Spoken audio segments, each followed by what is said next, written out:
sa aming pagpapatuloy sa pag-aral ng iyong banal na salita, particularly sa Acts chapter 14, verses 19 hanggang 23. Lord, buksan niyo nawa po ang mata ng aming mga isipan, ng aming mga puso, and help us by your Holy Spirit na magkaroon kami ng buong pangunawa at makita namin, Panginoon, yung mensahe mo doon sa mga original na recipient ng bahaging ito ng iyong salita.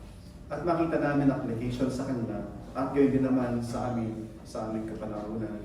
Sa ngayon, Panginoon, makita namin ang mensahe mo at application ng text na ito sa aming pang-araw-araw ng buwan. Lord, maraming salamat. Aming pinagkakatiwala sa iyo ang mga natitirang oras sa aming pananambahan sa hapong ito. May you glorify your name sa aming kalagitnaan in the salvation of those whom by your grace, Panginoon, dinako mo sa hapong ito at sa amin ng mga anak mo, Panginoon, patuloy kaming lumago sa aming pananampalataya. Magresulta ito ng lalo pa na evidence ng aming pagpapasakop sa iyo, pagtitiwala sa inyo, pagsamba sa iyo, at ang pag-ibig namin sa inyo at sa aming kapwa mananampalataya, Panginoon. Lord, maraming salamat po. Kayo po ang maitaas sa aming gagawin na magpapakayag ng iyong banal na salita. Pangpanalangin sa tanging pangalan ng iyong buging na anak, na aming Panginoong Jesus, at sa tulong at gabay ng iyong banal na Espiritu. Amen. Yung ating context ay masumpungan sa Acts chapter 14, simula sa verse 19 hanggang 23. At ito po yung sinasabi sa ESV. But Jews came from Antioch and Iconium, and having persuaded the crowds, they stoned Paul and dragged him out of the city, supposing that he was dead. But when the disciples gathered about him, he rose up and entered the city. And on the next day, he went on with Barnabas to Derbe. When they had preached the gospel to that city and had many disciples, they returned to Lystra and to Iconium and to Antioch, strengthening the souls of the disciples, encouraging them to continue in the faith, and saying, through many tribulations, we must enter the kingdom of God. And when they had appointed elders from them in every church, with prayer and fasting, they committed them to the Lord in whom they have believed. Ito po yung buhay na salita ng ating buhay ng Diyos. You may please be seated po.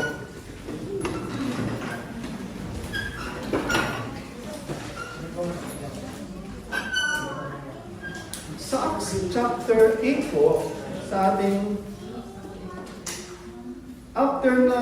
sa Acts chapter 7 ay si Stephen, siya ay namatay through stoning. Sabi doon, si Apostle Paul, by that time, hindi pa siya apostle, of course,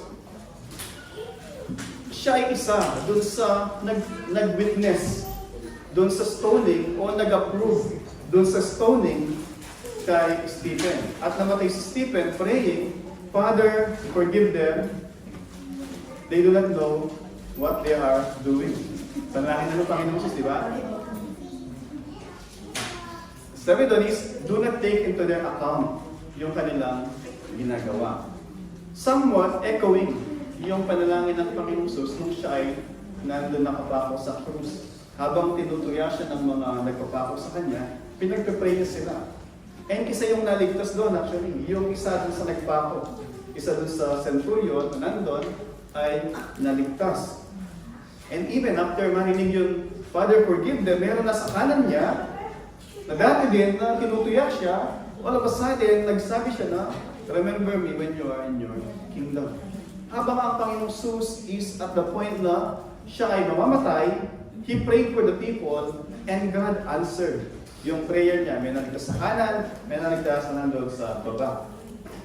Nakita natin, even after doon, pagdating sa Acts chapter 8, si Apostle Pablo, that time isang miyembro ng Sanhedrin, sabi doon, meron siyang letter from the high priest. Pumunta siya doon sa mga churches, especially along papunta sa Damascus, At sabi doon, he was breathing hatred and murder. At pinipersecute niya, sabi doon, kinakaladkad niya. Sabi doon sa pagbabasahin niyo, yung sa Acts chapter 8, kinakaladkad niya, yung sabi doon sa verse 3, but Saul was ravaging the church. Yung ravaging is a very drastic at yung picture parang asong ganun ka, very brutal. Sabi doon, ravaging the church and entering house after house, he dragged men and women and committed them to prison. Kinakalagkad niya. Makita mo yung si Saul, bago siya na-encounter ng Panginoong Jesus dun sa road to Damascus. Makita natin dito, gusto ko i-emphasize, si Pablo, bago siya naging alagad ng Diyos, bago siya naging apostle to the Gentile, yung kanyang zeal, yung kanyang passion in obeying, yung alam niyang tama, ay napakasigasig. He's so fervent. Hindi siya nandun lang, okay, wala naman akong gagawin, okay, gagawin ko to. Hindi siya nagde-devote ng leftover sa kanyang oras para i-exercise yung kanyang zeal sa Judaism. Hindi po. Very fervent. Napaka-alab ng kanyang zeal sa kanyang pananampalataya. Kaya, to the point na kahit saan pumunta yung mga Kristiyano, ay kanyang tinutugis in order to bring them back doon sa Jerusalem at doon sila hahatulan. But then, on his road to Damascus, nakita natin, nagpakita sa kanya ang Panginoong Jesus. In a bright shining light, at sabi ng Panginoon sa kanya, Saul, Saul, why are you persecuting me? And then, ano yung sabi niya? Who are you? Lord. Sabi niya, who are you? Lord. And then sabi ng Panginoong Jesus, I am Jesus, whom you are persecuting. Nakita natin doon. Sabi ng, si Pablo, pinipersecute niya yung church. Pero sabi ng Panginoon, I am Jesus, whom you are persecuting. Nakita natin doon yung inseparable connection ni Jesus Christ at saka ng church. You persecute the church, you are persecuting none other than the Lord Jesus Christ Himself. Naalala ko yung picture. Tama natin sa ating pag-aaral sa Genesis, Exodus, Leviticus, Numbers, Deuteronomy, yun ay mga typology, mga picture of what is to come, what is to happen in the New Testament. Naalala niyo nung nandun sila sa wilderness, maraming beses pinainom sila ng Diyos through Moses sa pamamagitan ng rock. Diba? Pinainom sila. Hindi lamang sabi ng Diyos na papakainin ko kayo doon sa bread na nagmumula sa langit. Pinakain sila ng Diyos, pinainom din sila doon sa rock. Yung picture ng rock na yon, sino ba yung nagsabi sa New Testament, I am the living water. Diba? It's none other than Christ. Sino ba yung bread of life? It's none other than Christ. So God is telling them, I fed you in the wilderness ng bread from life. I made you drink from the rock. Picturing, i-accomplish and ipupulfill sa New Testament ni Kristo bilang bread of life, bilang living water. So when Moses, sabi ng Diyos kay Moses, kausapin mo yung bato at bubukal yung tubig doon para makainom yung mga tao na nag-grumble. Anong ginawa ni Moses? He struck the rock. Diba? Hindi niya kinausap. And nakita mo doon, dahil doon, hindi siya nakapasok sa promised land. Sabi ng Diyos sa kanya, go to the mountain, Mount of Horeb, and then you will see from far yung promised land, pero hindi ka makapasok. Why? He did not obey God. Yung striking yung rock, it's striking picturally yung church. It's striking si Christ. Kahit na gaano tayo ka-disappointed, kahit gaano tayo ka-irritated sa church, hindi natin pwedeng basta kung ano nagawin natin sa church. Matalanin yung point ko, the church is so precious sa Panginoong Jesus because they are connected. Because the church is the bride of Christ. And He gave Himself to present yung church sa kanyang sarili. spotless, without wrinkle, in its perfection. So gusto ko makita natin dito, mga kapatid, from the start, we are the church, hindi yung building na ito, but we are the church, and Christ as gave yung kanyang buhay para masanctify tayo, para ipangalagaan tayo. And going sa ating text, noong si Pablo nagpakita ang Diyos kay Pablo, ang Panginoon, so sabi niya, may kinausap ang Panginoon, sabi niya, may kinausap siya, pangalan Simon, pumunta ka doon sa lugar na pangalan Straight, may mamimit ka doon na nanunuluyan, na ang pangalan niya ay Saul from Damascus. Ipag-pray mo siya, kasi bulag siya, by this time, nanalangin siya. Sabi ni Simon, sabi ni ng kanyang alagad ng Panginoon, narinig ko yung maraming balita dyan sa tao na yan. At kung paano pinipersecute niya yung mga mananampalataya doon sa Damascus. And yet, pumunta si Ananias na nag-pray niya. And then, sabi ng Panginoong Jesus kay Ananias, sa Acts chapter 9, sabi ng Panginoon kay Ananias, go, verse 15 ng Acts chapter 9, ito po yung sabi ng Diyos, ng Panginoong Jesus, kay Ananias about kay Pablo. Ang Panginoong Jesus nagsabi kay Ananias patungkol kay Pablo. Para makita natin yung magiging ministry ni Apostol Pablo, yung magiging role, yung magiging portion ni Pablo dun sa church. Sabi ng Panginoong Jesus, but the Lord said to him, si Ananias, go, for he is a chosen instrument of mine to carry my name before the Gentiles and kings and the children of Israel. Hindi nagtapos doon. Sabi ng Panginoon, I have elected him. I have chosen him to carry my name sa mga hentil at sa mga hari. And hindi po doon nagtapos. Sabi niya, verse 16, for I will show how much he must suffer for the sake of my name. From the very beginning, niliwanag ng Diyos na yung magiging ministeryo ni Pablo, hindi lamang preaching sa mga hentil, but he will suffer for the name of Christ. So yung preaching na ministry ni Pablo, yung kanyang suffering ay magkaakibat. So gusto makita natin ito, mga kapatid, para yung ating pundasyon ng pananampalataya, rooted and grounded, na hindi porke na-save na si Pablo, and then everything ay para bang lahat sa kanya ay wala ng problema.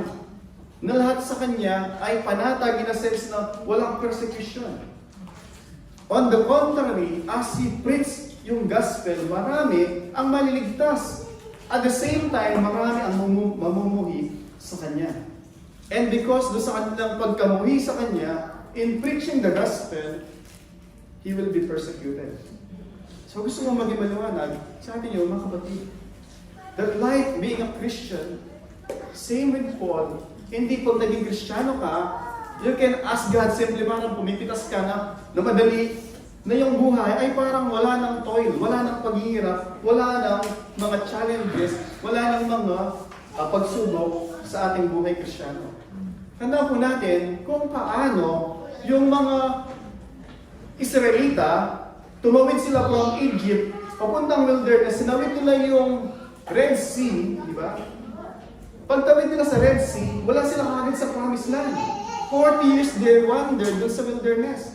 Not just because of their disobedience, but because it's way na kanyang sanctifying process sa kanila yung wilderness. Nung tayo, mga kapatid, naging Kristiyano, hindi all of a sudden, Kristiyano ka na, nasa langit ka na. Hindi. We pass from our water baptism. And then, ngayon, nandun pa rin tayo, dito sa sanglibutan, but we are not of the world. But still, nandito tayo, doon sa mundo na punong-puno ng pagsubok, punong-puno ng temptasyon, and yet sa kabila nito, God is sanctifying us. We are not yet in heaven. We are as if wala pa rin tayo sa promised land. We are as if in the wilderness. God is sanctifying us. He's not destroying us, but He's sanctifying us. Gusto ko makita natin yun, so that when we open yung ating teksto sa hapong ito, then we have the foundation na, okay, Kristiyano ka, may pinapagawa ang Panginoon sa iyo. One of it is sharing the gospel. At the same time, as we fulfill, as we try to become obedient, committed doon sa pinapagawa niya, expect yung pag-uusig. Para hindi tayo ma-disappoint, para hindi tayo manghina pag may mga pagsubok na dumarating. And sometimes, yung pinakamalungkot na pagsubok ay yung magmumula mismo sa mga taong malapit sa iyo. Yung mga minamahal mo. Yung mga minahal mo. Na sometimes, mas masakit. Sabi ni Pablo, di ba? O sabi ni David sa Psalm, madali sanang tanggapin kung yung mga umuusig sa akin, alam ko, ito yung mga kaaway ko. Pero hindi, sabi niya, napakasakit kasi sila yung mga kasama ko. Sila yung mga kinasama ko. Sila yung mga kasama ko na ginagawa namin bagay ito and then nalabas natin from a company, kasama mo sila, naging persecutor mo sila. Kaya nga, nung may nagbudas, doon sa labing ilan po? 12.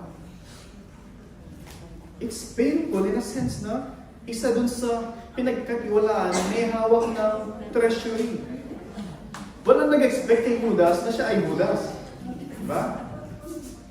Pwede natin mga kapatid, marami sa ating buhay Kristiyano, we will experience disappointment.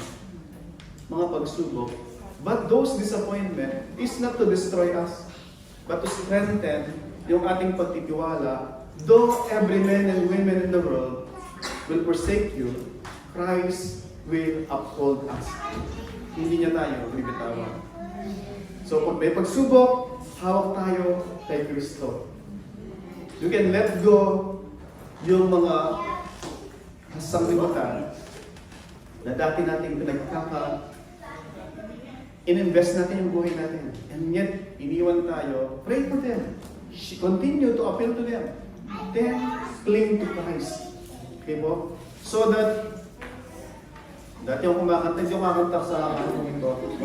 So that still, ano man yung bagyo na dumating sa ating buhay, para tayong agila, nasa taas, kita mo pa rin yung sa baba. Kahit pag nasa baba ka lang, kita mo lang yung ulap, yung bagyo. Pero ang agila nasa taas, kita niya sa kabila ng darkness sa ilalim, maliwanag pa rin, nakaka-fly siya sa taas. Balik po tayo sa ating teksto, sa Acts chapter 14. Gusto ko makita niyo dito, yung preaching of the gospel sa gitna ng opposition at sa gitna ng persecution. Makita natin sa text na ito, yung pattern ng missionary work ni Apostle Pablo na inimprenta sa Biblia na maging pattern natin. Yung pattern ng pagmiministeryo ni Pablo sa biblical blueprint ng mission. Ulit, biblical blueprint ng mission. Tingnan natin sa verse 19. Sabi niya, but the Jews came from Antioch and Iconium and having persecuted the crowds, persuaded the crowds, they stoned Paul and dragged him out of the city, supposing that he was dead. Yung prior na verses, they are worshiping them. Because sabi nila, si Barnabas ay si Zeus at si Pablo, siya yung Louis Vuitton, di ba? Si Louis Vuitton, di ba? Di ba? Sabi doon, Hermes. Akala mo Louis Vuitton, di ba? Sabi nila, di ba? Si Pablo, dahil makapabigote niya, malaki siguro si Pablo, si Barnabas pala, sabi nila, siya si Zeus. Zeus ay Diyos nila, di ba? Ng mga Greek. And then, nakita nila si Pablo, siya yung daldal ng daldal, talak ng talak, di ba? And sabi nila, siya si Hermes. Partner sila. Siya yung messenger ni Zeus. So, merong God na si Zeus, merong messenger si Pablo. At nag-alay sila, di ba? They offer, they worship. And then, sabi nila, mga kapatid, mga kagaya ninyo lang kami mga tao, huwag niyong gawin yan. So, makita niyo yung biglang shift from worship, pino-worship sila, pagdating sa verse 19, pinako sila to the point na akala nila patay na si Pablo, iniwan na siya, kinaladkan siya papunta outside the city, and then iniwan siya, patay na yan, iniwan natin. Nakita niyo yung mundo? Yung palakpak ng mundo, pinapalakpakan ka ngayon, mamaya, binabato ka na. Ba? Ito yung tinatawag na pliable crowd. Pag sabang pliable, yan yung plywood, di ba? Yung plywood, ganyan mo, parang lilipad-lipad, di ba? Ibig sabihin, tatangay ng hangin. Ganon din yung crowd. Yung crowd, naalala ko, ang Panginoong Sus, doon sa Mark chapter 1, let me just open para makita natin yung context na gusto kong iwan sa atin. Sa Mark chapter 1, simula sa verse 35, ang Panginoong Sus, after na nagpagaling ng marami, napakarami niyang pinagaling, at pagdating ng madaling araw, kagaya ng kinagawian ng Panginoong Sus, gigising siya ng madaling araw, mananalangin, lalayo siya sa kanyang mga alagad. Pupunta doon sa secluded place, doon sa tahimik na lugar, at mananalangin. Verse 35, and rising early in the morning, while it was still dark, he departed and went out to a desolate place and prayed. Ang Panginoong Sus, habang madaling araw, siya ay lumisan sa kanyang mga alagad, pumunta sa isang lugar na tahimik, at siya ay nanalangin. And then, verse 36, Simon Peter, those who were with him, searched for him, hinanap siya. At nung nakita siya, verse 37, and when they found him, he said to him, everyone is looking for you. Sabi na ni Apostol Pedro, saan ka galing? Ang dami nang naghahanap sa iyo. Mga lumpo, mga nagugutom. Sabi niya, hinahanap ka, you are in demand. Come, punta ka na dito. So, ang Panginoong Sus, excited, di ba? Ang daming crowd. Ito yung mga pinakain niya na 5,000, 4,000, and then the next day, nandun sila uli. Sabi ng Panginoon sa kanila, sa Luke, pag titignan niyo yung account ni Luke, sabi niya, even sa John pala, John chapter 6, nandito kayo, hindi dahil sa nakita niyo yung himala, at nanampalataya kayo.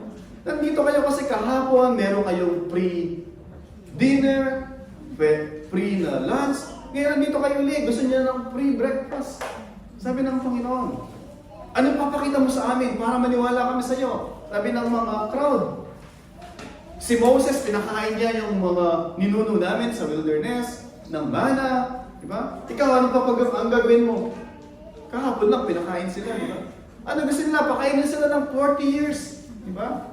So ano nangyari? Sabi ng Panginoong Jesus, after na si Pedro, Panginoon, ang dami ng crowd na naghihintay sa iyo. Ito sabi ng Panginoon, listen sa salita ng Panginoon. Miss ko saan yung labi, sabi niya. And he, ang Panginoon said to them, let us go to the next town.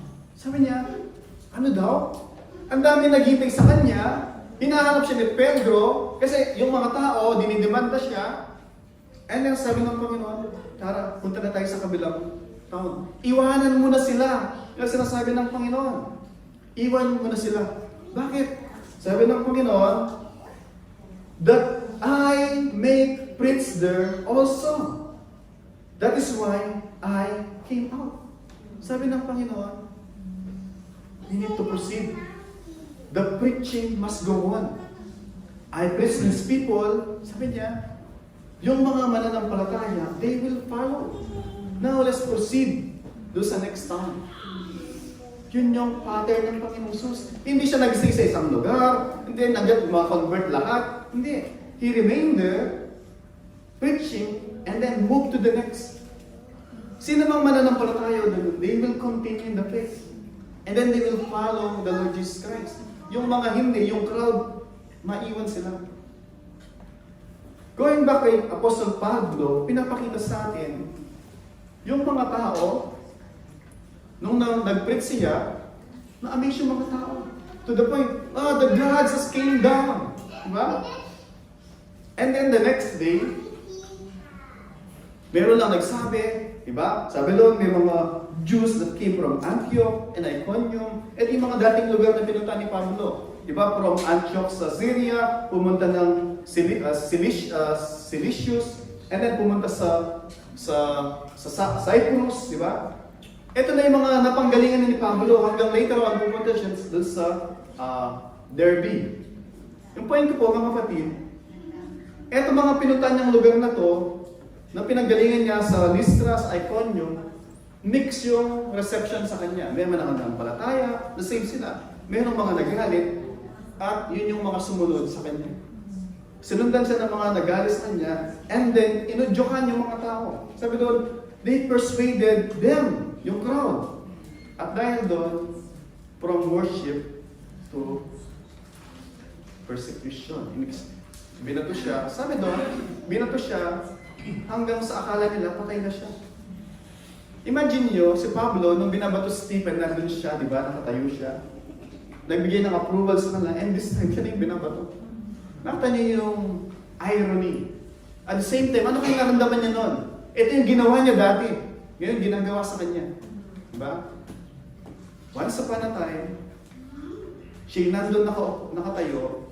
Sige, batuhin niyo siya kung bala. Pero this time, on account dun sa kanyang pagsunod, dun sa kanyang Savior, sa kanyang Lord, nasabi, makikita ng mga tao na ikaw ay lingkod ko because people will persecute you as you preach yung mabuting balita. Habang pinipersecute siya, habang binabato siya, makita natin, the Lord is faithful. Sabi ng Panginoon sa kanya, di ba? I must show him how he must suffer for my name's sake. So si Pablo, condition na yung kanyang isip, yung kanyang puso, that parte ng kanyang mission, he will preach, he will be persecuted. Nakita po natin dito, as he preach the gospel, people, meron dalawang reaction. Merong maliligtas, merong magresulta ng hatred sa kanya. Ganun din po sa preaching ng salita ng Panginoon. Pag pinreach mo, may kikulusin ng Panginoon na maligtas, meron namang lalong magiging hard yung puso. Bakit magiging hard? Kasi narinig yung salita ng Panginoon, and yet pilit na tinatakpan yung tenga, pinapatigas yung puso to the point na later on, you are so accustomed. Narinig mo ng ilang beses yung heart mo, tawag ng Bible, become callous. Matigas na. To the point na, hindi na nakakaramdam. So yun po yung, so makita natin dito, yung point number 1 dito makita natin, the primacy of preaching sa lahat ng sitwasyon ng buhay. Si Pablo, continuous lang siya. Preaching mula sa mga lugar na pinanggalingan niya hanggang sa lugar na to, he preached the gospel. Then makita natin, okay, akala nila patay na siya. Diba? And then, imagine, binato siya. And then, pagdating sa verse 20, but when the disciples gathered about him, pinikutan siya perhaps, he rose up and entered the city on the next day, and he went with Barnabas to Derbe. Yung Derbe, kasunod na lugar dun sa Lystra. The preaching must go on. Imagine mo, kababato lang sa'yo, di natin alam anong picture na meron siya. Pwede durog-durog yung mukha niya, sira-sira yung suot niya. Pati sabi doon, bumangon siya, at the next day, hindi niya sinabi na, ayoko na. Diba? Ano ba naman to? Kung kailan ako lumalapit sa Diyos, at saka nangyayari ang lahat ng to, baka mali yung daan ko, di ba? Baka naman mali itong pinasukan ko na to. Baka naman hindi ito yung gusto ng Diyos sa akin. Una, maliwanag, sinabi sa kanya ng Diyos, di ba? You must suffer. Confirming yun, confirmation, di ba? Kung may ginagawa kang mali, then pinapersecute ka, it's good na examine natin, sarili natin. Perhaps mali yung ginagawa natin. Pero si Pablo, sinabi sa kanya yun. Winarningan kaagad siya ng Panginoon. And then the next day, point ko mga kapatid, hindi siya na-stop ng mga pinagdaanan niya, ng mga persecution, opposition. He continued preaching yung mabuting balita. The primacy of preaching dun sa ministeryo ng isang misyonaryo. Preaching of the gospel. Kahit saan siya pumunta, he preached. Lagi pinapahayag yung mabuting balita. Same thing sa Panginoong Jesus, binasa ko kanina. Mark chapter 1 verse 35. Yung mga tao, dinudumog siya. Sabi ng Panginoon, let's go to the next town to preach. Si Pablo, para sa kanya, sabi ni Pablo sa Corinthians, yung pinaka gusto niyang gawin is to preach Christ and Him crucified, nothing else.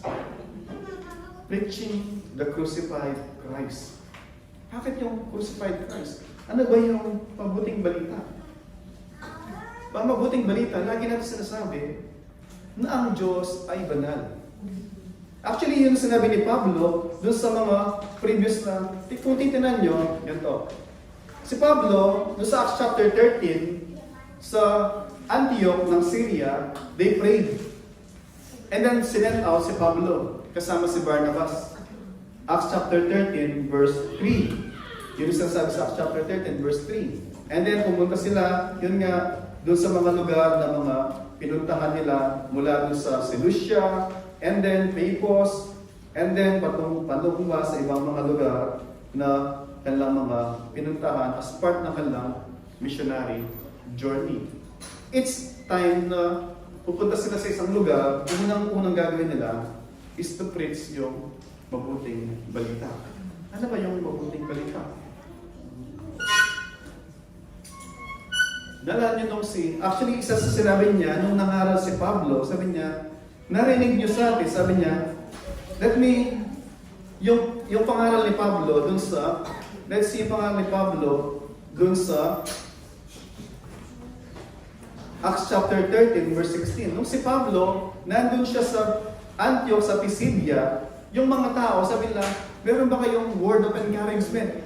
So yung mga tao, nagtatanong sila kay Pablo, do you have any word of encouragement? Hindi siya nagbigay ng motivational speech na, mga kapatid, just be good and you will be good enough. Diba? Hindi niya sinabing gano'n.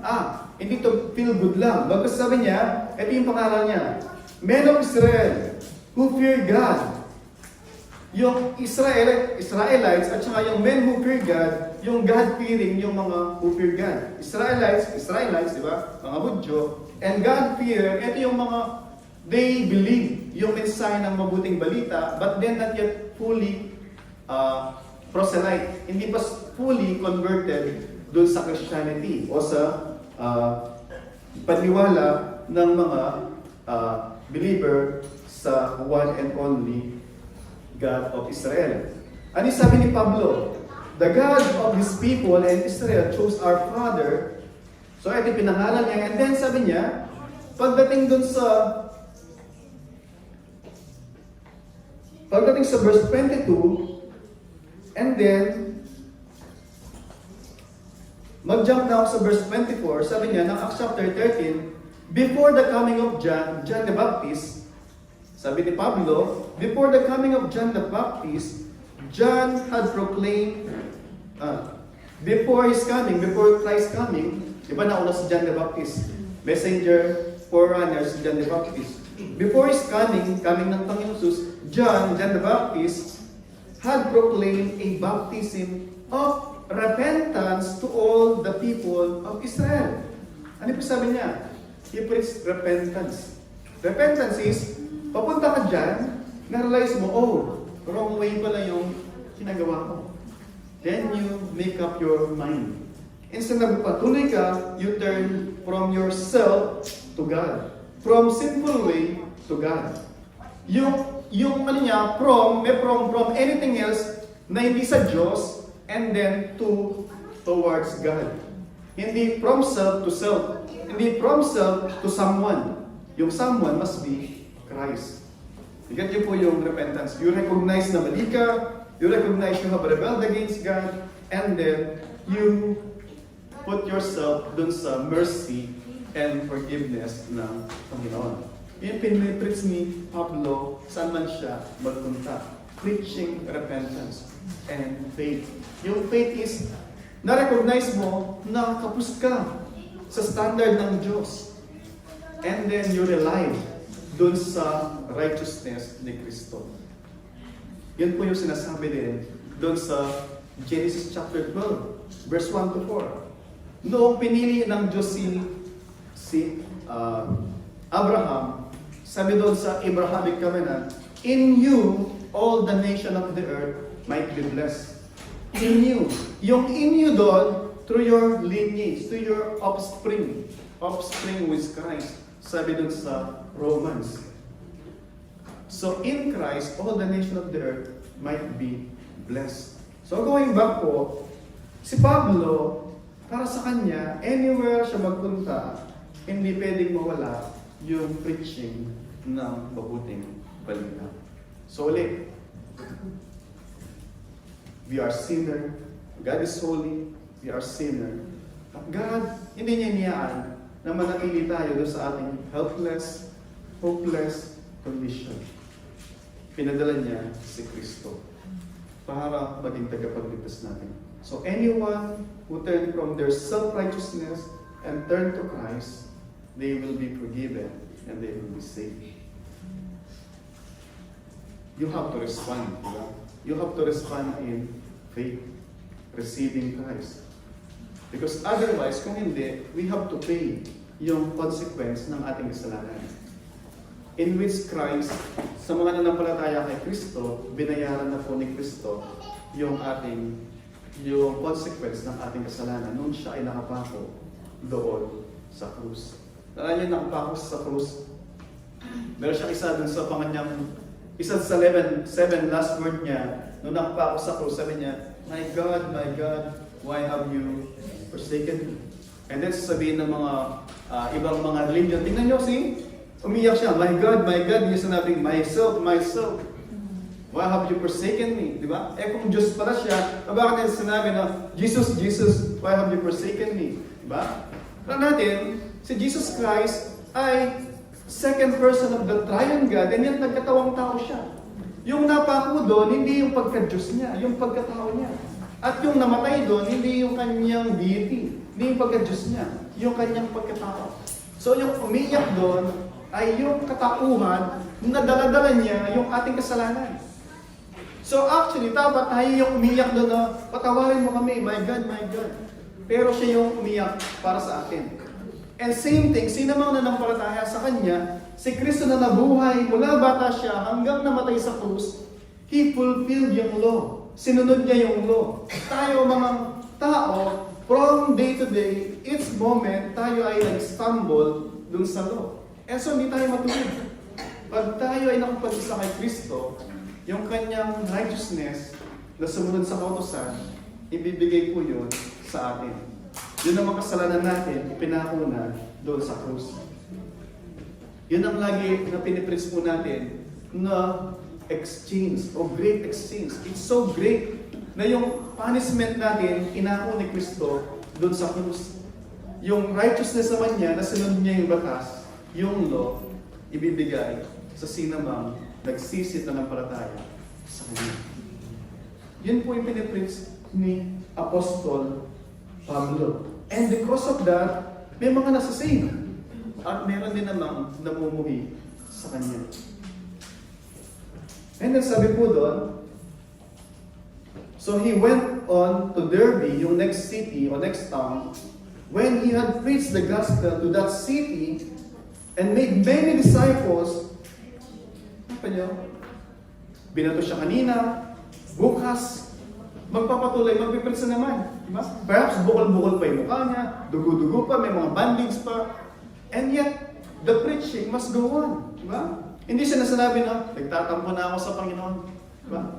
Hindi siya nagkakaroon ng, perhaps nag-iisip siya na, ano kaya mangyayari sa kasunod? And then actually may isa siyang sinabi na, for me, to die is gain, and to live is Christ, and to die is gain. Di ba? Sabi niya, kung buhay siya, ipangangaral niya si Kristo. Kung mamatay siya, praise the Lord. Pupunta na ako sa piling niya.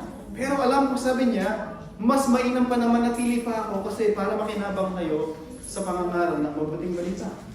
Para kay Pablo, patay, buhay, kay Kristo siya. Period. Yun ang mahalaga sa kanya. Magpapatuloy po siya sa kanyang paglingkod habang buhay. At kung siya ay tatawagin na ng Panginoon, praise the Lord. So, yun po makita natin yung primacy ng preaching. Kaya kung maghanap tayo ng church, pinapakita ni Pablo, saan mang siya pupunta, pinipreach yung mabuting balita. Hindi siya pupunta ng church, and then, nandun na, yung mga tao nandun na, okay, meron po akong kwento sa inyo. Ha? Tapos natawanan yung mga tao, tawanan yung mga tao. Diba? Okay na, tapos na. Kasi yung mga tao masaya sila, sakit ng tiyan. Kasi tawanan ng tawanan, di ba? And then, wala namang gospel na narinig. Maraming church na gano'n, di ba? Papatawanin ka, encourage ka, pero walang sin, hindi pinreach yung sin, hindi pinreach yung forgiveness, hindi pinreach yung mabuting balita. Ano yung pinreach? Self-help. Be good and feel good. Claim it, name it. Mahal ka ng Diyos, di ba? Hindi pinreach yung kasalanan, hindi pinreach kapatawaran. Si Pablo, maliwanag, saan man siya magpunta para mag-start ng kanyang ministeryo. Number 1, yung preaching. And then, makita natin, okay, primacy ng preaching. And then, makita natin yung pangalawa, when they had returned, sabi doon, when they had preached the gospel to that city and had made many disciples, they returned to Lystra and Iconium. Makita natin dito, from Derbe, ito na yung end ng first missionary journey ni Pablo.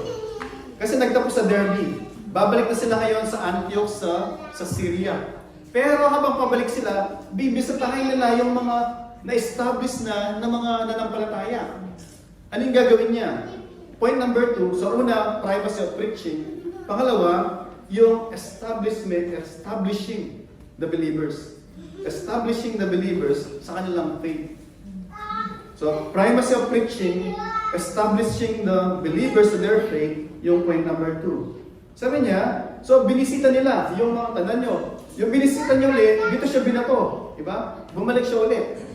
And then anong ginawa niya? Sabi nila, they returned to Lystra and Iconium and Antioch. Then sabi doon, strengthening the souls of the disciples, encouraging them to continue in the faith and saying, through many tribulation, we must enter the kingdom of God. Sabi doon, He strengthened. He encouraged. In their faith. Hindi strengthen lang kung ano na ba. Sabi niya, continue in the faith and saying, through many tribulation, we must enter the kingdom of God. Sinabi ni Pablo sa kanila, in our obedience sa Panginoon, there will be persecution. But sabi niya, you must remain steadfast in the faith. Point ko po dito, kaya nga po isa sa discipleship process ng church, connect the people to the Lord, and then connect the people to the Lord, connect them to the church, para sila maministeriyohan. Exalt the Savior, di ba? Pangalawa, equip the saints. Yung equipping of the saints, yun po yung ginagawa nila Pablo. Strengthening, establishing yung mga nanampalataya na para maging grounded sa sound doctrine yung mga nanampalataya kay Kristo. Yun po yung purpose bakit tayo may Sunday Bible study kila Pastor Don. Bakit meron tayong psalm? Diba? Yung psalm, puro napakalungkot, titingnan mo yung mga pinag-aralan, and yet makita si David, umaawit siya. Diba? Kasi it gives us a picture na yung kapangyarihan ng Diyos. May problema, and yet si David nagpupuri sa Panginoon. And then meron din tayong prayer meeting. Yung mga prayer meeting natin is saturated din ng mga passages ng Bible to strengthen us that we must be steadfast sa ating panalangin. Kaya po mga kapatid, pag naging born again ka, naging Kristiyano ka, hindi na doon nagtatapos. That's just the entry to our Christian journey. Uli po, nung naging born again Christian ka, that's not the end of the journey.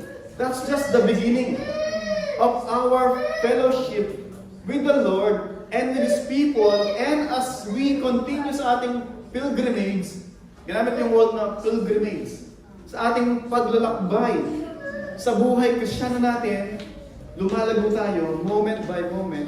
Bakit? May kasama tayong mga charcoal, kamananampalataya na nag-aalab. Pag ikaw ay nanlalamig, di ba? Nanlalamig ka sa anumang dahilan. Pwedeng nanlalamig ka kasi heartbroken ka, pwedeng nanlalamig ka kasi hindi mo maramdaman yung kung ano pa man, na parang napakalayo ng Diyos, di ba? All the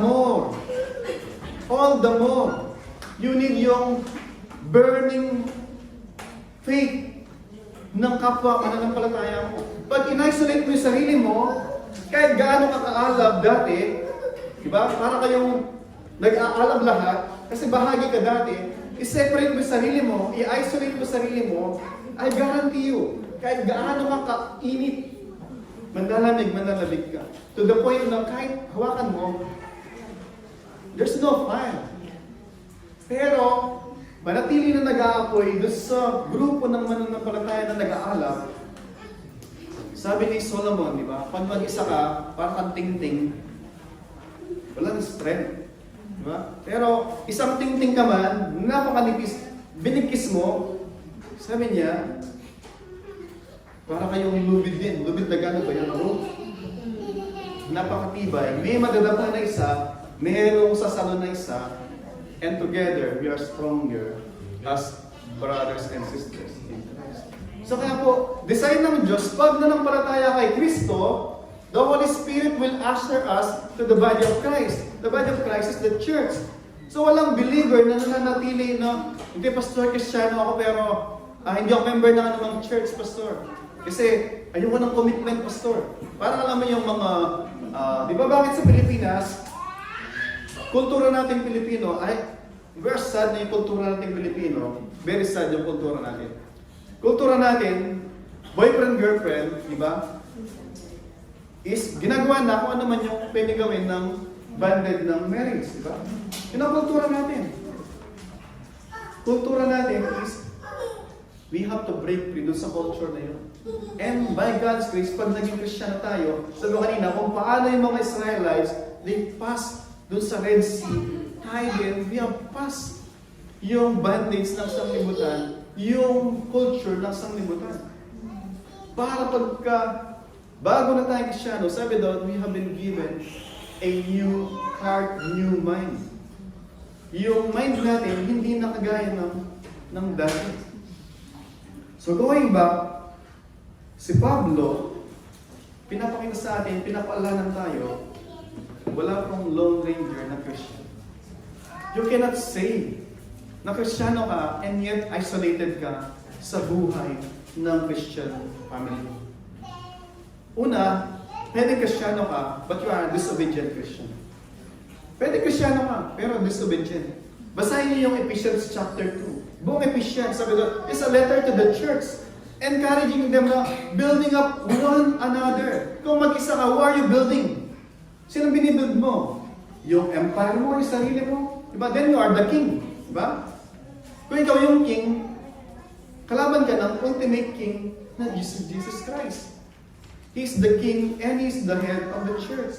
Kaya po mga kapatid, kung sa tingin nyo, Kristiyano kayo, and yet you are not part of a local church, mag-isip po kayo minsan pa. Isipin nyo, bakit hindi kayo nagiging member, kasapi, kamiyembro ng isang local body? Hindi ko sinasabi na dito kayo mag-member. Kung saan kayo naroon, may malapit sa inyo na. Sa tingin nyo, they preach the gospel. Sa tingin nyo, lalago kayo, then maging member kayo doon. Hindi ko sinasabi na mag-member lang kayo dito, na ito lang yung church. Hindi ko. Marami pong mga churches na committed sila sa Panginoon. And they want to minister doon sa mga mananampalataya. Be part of a local congregation.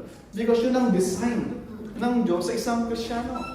Alam niyo yung Leviticus chapter 20 verse 25, sabi ng Panginoon, I have taken you from the many that you should be mine.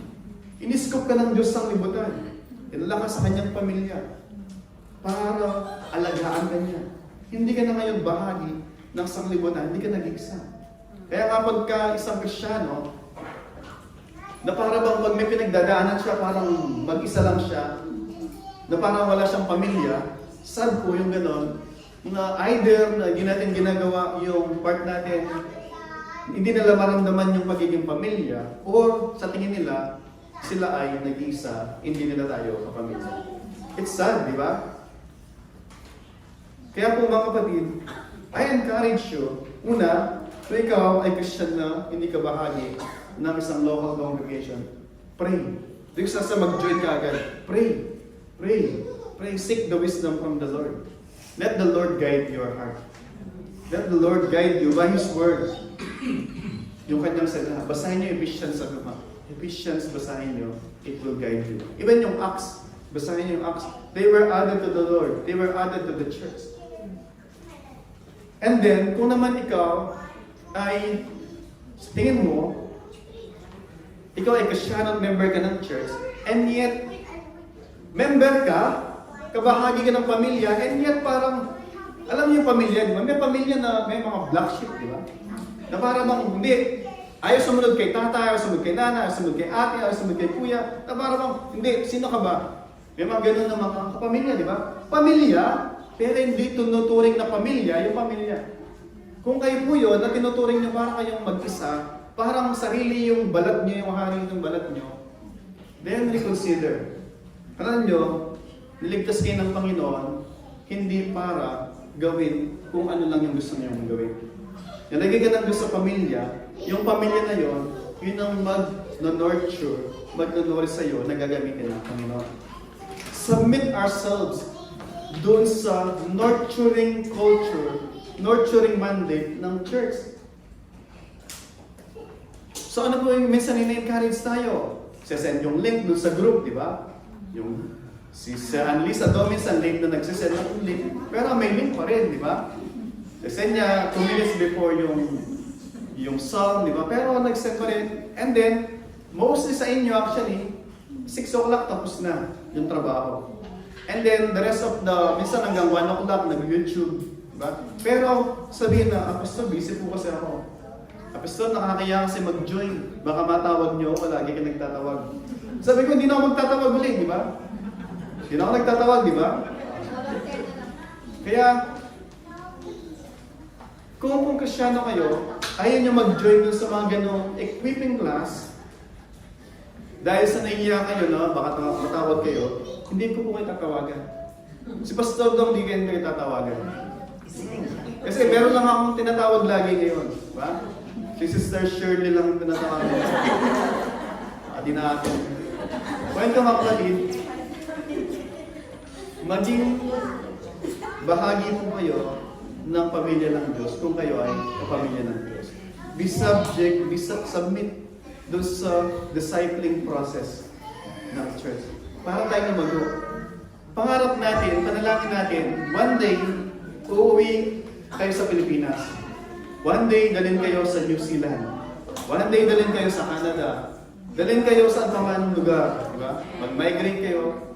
O dalhin kayo ng anak nyo. Diba? Kasi anak nyo, by God's grace, pinagtapos ng Diyos through you. Diba? And dadalhin kayo ng Diyos sa amang lugar. Unang-una yung gagawin, mag-hanap kayo ng church na pinipreach yung gospel. At pangalawang gagawin nyo, mag-member kayo sa church na yun. At para ma-equip kayo. At pangatlo, sa ating point, sabi doon, so strengthening the disciples, encouraging them in the faith, saying that through tribulation, we must enter the kingdom of God. Point number 3, establishing the leadership of the church. So una, the primacy of the preaching, and then strengthening, establishing yung faith ng mga manampalataya, ng believers, establishing them in the faith, and then pangatlo, establishing the leadership of the church. Bakit po? Tingnan natin. Sabi doon, when they had appointed elders in every church, hindi pinapakita dito, no? May church dyan, may church dyan, may church doon, pero isa lang yung una. Totoo, isang nangunguna si Kristo. Pero bawat church, independent, autonomous, na merong leader na inappoint ang church para, kagaya ng isang pamilya, hindi mangingilam yung isang pamilya doon sa pamilya mo. Merong isang leader sa pamilya na naglilid doon.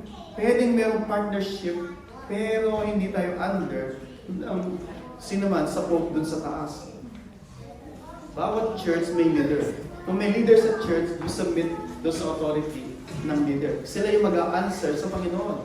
Sabi sa Titus, sabi sa 1 Timothy chapter 4, chapter 3, sabi doon, na ang Panginoon nag-appoint siya ng mga elders, overseers, shepherds, para under shepherd ng great shepherd ng Panginoon Jesus, tayo man, mag-submit tayo because sila yung sasagot sa Panginoon how they shepherd yung church. Kaya nga kung makita nyo, example po mga kapatid, meron akong pastol, diba? Meron akong pastol. Example, meron tayong rancho. Ako yung shepherd. Meron akong mga tupa. Example lang, mga tupa kayo. Diba? And then merong tupang pupunta dyan, bibisita mong tupa. Diba? Okay, yung tupa pwede siyang kumain, makipaglaro sa inyo. Pero at the end, may nagmamay-ari na tupa doon, di ba? Na pupunta siya dito, kukunin niya. Siya yung answerable, siya nakangalaga doon sa tupa. Ngayon, ako answerable ako, o yung pastor, shepherd, answerable doon sa tupa na ito. Ito yung kawan niya, di ba? Hindi kami answerable doon sa tupa, doon sa kabilang bakod. Kaya kung ano man ginagawa ng mga tupa nandun, we can commute, we can encourage, we can give advice, pero wala tayong jurisdictions and gano'n. Or para nasa court law, no? Hindi tayo accountable doon sa tupa na yun. Kasi merong someone else na accountable doon sa tupa na yun. Kaya kung tupa kayo, example, pero sabi nyo na, hindi, visiting lang ako dito. Hindi ako tupa dito. Tupa ako, pero hindi ako sa kawan na to. Bumibisita lang ako. Diba? Pero walang nagmamay-aring shepherd sa akin. Diba? Punta ako dun sa kung saan mang kawan, kung saan ko gusto ngayon, kung saan ko gusto next week. Wala pong ganun na konsepto ng church life dun sa Book of Acts. Nakita natin dito ulit. Sabi nung, ito yung pattern, blueprint na binigay sa atin ng Satan ng Panginoon. When they had appointed elders in every city, sabi doon, with prayer and fasting, He committed them to the Lord in whom they have believed. They believe in the Lord. And then they committed them doon sa mga elders na in-appoint nila Pablo na mga laga sa kanila. In fact, makita nyo, so that, makita nyo yung pattern, cycle siya. Yun ang pattern ng Panginoon. Si Pablo, si Barnabas, miyembro sila ng church doon sa Antioch.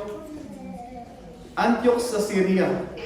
At sinend sila ng Syrian church sa Antioch para pumunta doon sa Cilicia, and then doon sa Pontus, sa Galatia. Sinend sila. Sino yung nag-send? Yung church. Hindi, nagising one day si Pablo at si Barnabas, gusto kong mag-mission. Punta ko doon. Hindi po ganon. Yung church, nanalangin yung church. And with yung commission ng church, we receive yung commission sa Panginoong Jesus, di ba? Acts chapter 1 verse 8, Matthew chapter 28. So yung church, we send yung mga missionaryo. Sinend po si Pablo. Nung nasend si Pablo, preaching yung gospel, establishing the believers sa kanilang faith, yung point number 2, di ba? And then, establishing the eldership, yung leadership, para same thing, church na sila ngayon, kasi meron ng leadership, meron ng mga members, so nag-exercise na sila ng church na ngayon, yung mga church na na-establish. Now they too, they can send ngayon, kagaya ni Barnabas, ni Pablo, pwede na silang mag-send ngayon. Isa na silang ganap na iglesia. So that yung missionary ngayon, hindi lang si Pablo, hindi lang si Barnabas, meron ng Joseph na yun doon, meron ng Ezekiel, meron ng Marlon, meron ng Dale, di ba? Meron ng mga kapatid na hinihintay na ma-establish sila para sila naman yung tatayo doon sa church na kinabigyan sila. Ngayon mga kapatid, ito po encouragement ko. Si Pablo, pinakita niya na part ng establishment ng church, may ma-equip. Doon sa mga ma-equip, tatayo sila. Among them, some, if not one at least, tatayo, and then he will take the responsibility na maging isa o kaisa doon sa mga elders sa church. Kaya po in-equip, kaya tinatrain. Hindi tinatrain para habang buhay na nandun na yes, nagsiserve, pero hindi makita yung calling ng Panginoon para one day, wala na si Pastor Dong, wala na si Pastor JC, wala na si Pastor Joseph, diba? May natirang, diba? Merong mga na-equip. Hindi yung, ay wala nang pastor, punta na lang tayo ngayon dun sa taas. Kasi wala nang natirang pastor dito, akit na lang tayo sa taas. Kasi marami pang pastor doon. Diba? Hindi po ganun yung pakay ng church. Habang nandito, yung mga current, meron na dapat natitrain na maging future. Pero, dapat din makita natin na tinatawagan tayo ng Panginoon. At paano nyo malalaman na tinatawagan din ng Panginoon? You participate doon sa life ng church. Paano magpa-participate? Maging involved ka doon sa mga training, sa mga Bible study, yung mga prayer meeting, yung mga every Sunday. Yun yung mga training. Para makita natin, makita nyo mismo sa inyong sarili na, I think tinatawagan naman ng Panginoon. Paano malaman? There's joy. Pagka nag-aaral ka, and then magugulat ka na lang, ginagawa mo na yung ginagawa lang ng usually mga pastor. Ano yung ginagawa mo? Nag-start ka ng mag-follow up. Brad, sis, kumusta po kayo? Okay lang po ba kayo? Nagawa mo na yung shepherding. Hindi ka pa shepherd, and yet na-exercise mo, ginagawa mo kung ano yung ginagawa ng future na magiging ikaw kung nakita mo yung pagtawag sa iyo ng Panginoon. Makita po natin dito, hindi lamang po pastoral yung pagbabasahin niyo yung lagi yung panawagan ni Pablo, sabi doon, elder women. Yung elder, di lamang matanda, di ba? Elder mature. Elder women should teach the young women how to submit to their husband, how to help yung mga mahina, how to minister doon sa church. Ano po yung point doon? Kung tayo, mga women, matagal na tayo sa pananampalataya, then at least, God and the church expecting us na tayo ay may mini-ministerial sa church. So I encourage you mga kapatid, by God's grace, hindi tayo ganun kadami na pwede tayo mag-minister na one-on-one. Point ko, I will give you this simple encouragement sa inyo. And it's between you and the Lord. And kung matutuwa tayo, all the more na matutuwa ang Panginoon. So ito po yung simpleng challenge ko kung kayo ay mga kabaihan. Kung kayo ay matagal na sa pananampalataya, I encourage you, number one, try to find someone sa church na baby pa, hindi necessarily baby yung edad, baby sa pananampalataya. And then, sabihin niyo na, can I partner with you in sa pag-ahon sa salita ng Panginoon? Ano po yung gagawin nyo? Sabihin niyo na, every week, basahin natin tong passage na to. O itong saying, mag-start kayo sa 1 John, sa Timothy, yung mga makiking Bible. Pwede bang, and then, sa Sunday, o kahit mag-chat tayo, pag-usapan natin yung ano yung natutunan natin, ano yung gagawin natin. That is ministering sa kanila. At the same time, may ministerial din kayo. Magulat kayo, ito pala yung sinasabi ng Panginoon through His Word sa Kanya. Na applicable din sa inyo. You will grow together. And then magulat kayo after a month. Diba? God has matured you more kaysa dati. At the same time, makapag-minister kayo. Sabihin nyo na, basta hindi ako close sa Kanya. Hindi po kayo close, makipag-close po kayo. Hindi kayo magiging close kung hindi kayo mag-initiate. So I pray, kung kayo ay matagal na sa pananampalataya, as someone. Pag yung inas nyo, sabi niya, ay sis, may kumausap na ako sa akin na isa. Bagyan na pa po kayo na isa pa. Kung lahat ng 10 na kinausap nyo, may kumausap na po sa akin. Kausapin nyo si Pastor Dong, at siya yung mag-ano sa inyo na, sis, eto, wala pang kumausap sa kanya. Bibigyan niya sa inyo yung kapatid na kami mismo yung kausap. Okay po? Kung kayo yung kababaihan, diba? Kung kayo naman, baby pa sa faith, diba? At meron kayo gusto maging kapartner niyo, kayo na mismo yung lumapit sa kanila. Sis, tita, diba? Mami, diba? Nanay, Mamchi, pwede po bang kayo maging accountability partner ko? Call it accountability partner. Pwede po bang kayo maging partner ko? And start sharing. Perhaps yung nagagamitin ng Panginoon na mag-start, na ma-build yung isang magkapatid na relasyon. Bloodline relationship, blood of the Lord Jesus Christ. So ito sa kababaihan. Kung akala nyo nakatapos sa mga kalakihan, ito naman sa kalakihan. Diba? So sa kalakihan, sabi ng salita ng Panginoon, I do not permit women to church, to preach, di ba? Pero hindi sinabi sa lalaki yun, di ba? So ibig sabihin, by God's grace, ang daming mga babae dito na very sound yung doctrine. Very sound yung kanilang pananampalataya na napakapalad natin, sabi ko nga, yung church blessed na mga kababaihan na very mature yung pananampalataya. Pero yung mga kalalakihan, kulang pa yung sa kamay ko na, o sobra yung daliri ko para makapagano sa mga kalalakihan sa church. We are so few, diba? We are praying sa Panginoon na, Lord, send us more laborers, for the labors is many. Diba? The harvest is many. And then minsan sinasabi ng Panginoon, open your eyes. Open your eyes.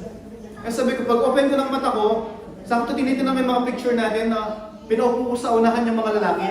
May purpose yun. Diba? Bakit pinaupo ko sa unahan? Diba? Nalan yung picture natin nakaraan. Pag tinitin ako, nagpa-pray ako. Then sabi ng Panginoon, open your eyes. Pag tingin ko sa picture, ang daming lalaki sa anong sabi, di ba? Anong hinihintay mo? Anong pinagpe-pray mo? Nandyan na, di ba? And then, sabi ko, ano ba gagawin ko sa mga to? 10 taon ko nang mini-ministry. Sabi ko, naalala ko, kausapin mo yung bato. Kausapin mo yung bato. Tapos meron akong pamukpok. Gusto nang strike, sabi ko, kausapin mo. Hindi ka makapasok sa promised land pag strike mo. Sabi ko, Lord, kausapin ko po. Kaya kinausap ko. Diba? And then, sabi ng Panginoon, kausapin mo ulit. At yun po yung gagawin natin, nila Pastor Dog. Yung mga kalakihan, kausapin natin na ulit. And perhaps, pinapus namin kayo doon sa hindi nyo tinawag ng Panginoon. And then, para hindi kayo ma-burden, na hindi kayo pinupus doon sa hindi tinawag sa inyo. So, tinawag kayo ng Panginoon sa bagay na to, then so be it. But, sama-sama tayo mag-grow doon sa ating paglilingkod sa Panginoon. So that one day, maybe you, maybe someone else, nagagamitin ng Panginoon para one day, wala na yung first generation din sa church na to. Mga first generation, hindi ko na babagitin mga first generation. Wala na sila lahat. Buti lang second generation ng mga church. Wala na silang lahat, pero may nagpapatuloy. Makita ka, diba? Nandun na kami sa ibang lugar. Tapos manunod ako ng YouTube na preaching. Pastor Dale, nakalagay. Wow, Pastor Dale. Tapos nakita ko, Pastor JC, yung nagpe-preach. Diba? Tapos Pastor Primo. Diba? Tapos Pastor Timothy, di ba? Tapos nakita ko 2 Timothy nakalagay. Isang Timothy Merin. Tapos silang Timothy Reyes, di ba? Ayan, praise God, di ba? But until then, we will praise the Panginoon, we will minister, and we will appeal sa Diyos na sama-sama tayong i-build ng Panginoon para pagka nasend na si Brother Clark doon sa India, akala niya nakaligtas siya, di ba? Kasi sisend siya sa India, di ba? At saka sa Nepal. And then, pagbalik niya, di ba? Minultiply na ng Panginoon yung mga churches sa Nepal, sa Kathmandu, di ba? Let us all stand on the feet and come to the Lord.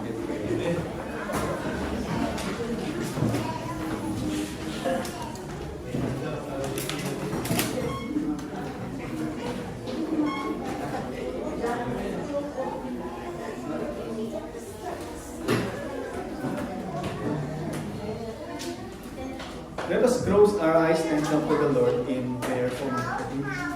And I encourage you na sa ating panalangin. Mausap po kayo sa Panginoon. Lord, ano ba yung nais niyo sa mensaheng ito? Lord, ano ba yung nais mo na itugol ko sa salita ninyo na narinig ko sa sandali ito? And from your heart, kausapin niyo po ang Panginoon. Kaya sabi ko kanina, kung kayo ay mga kababaihan na tinatawagan ng Diyos na mga pag-ministeryo sa mga baby pa sa pananampalataya, I pray that you will respond in obedience sa Panginoon. At kung kayo naman ay nandun sa baby or say na nandun sa kalagitnaan na gusto niyo may makapag-minister sa inyo, I pray, I appeal sa inyo na kayo na mismo lumapit doon sa mga sa tingin nyo na makakatulong sa inyo na mga pag-minister na maging accountability partner to you. At kung kayo naman hindi nyo pa makita yung pagtawag sa inyo ng Panginoon sa pag-ministeryo, yung isang panawagan ko sa inyo, mag-involve po kayo sa mga gawain ng church. Involve yourself po sa mga Bible study, sa mga equipping classes, sa mga training. And by God's grace, meron po every other Saturday na mga equipping. Involve yourself po. And then makita nyo from there kung saan tayo nililid ng Panginoon. But then, maging open po kayo doon sa panawagan ng Panginoon. Be sensible, be sensitive doon sa panawagan ng Panginoon. Do not resist yung kanyang pagtawag po sa inyo.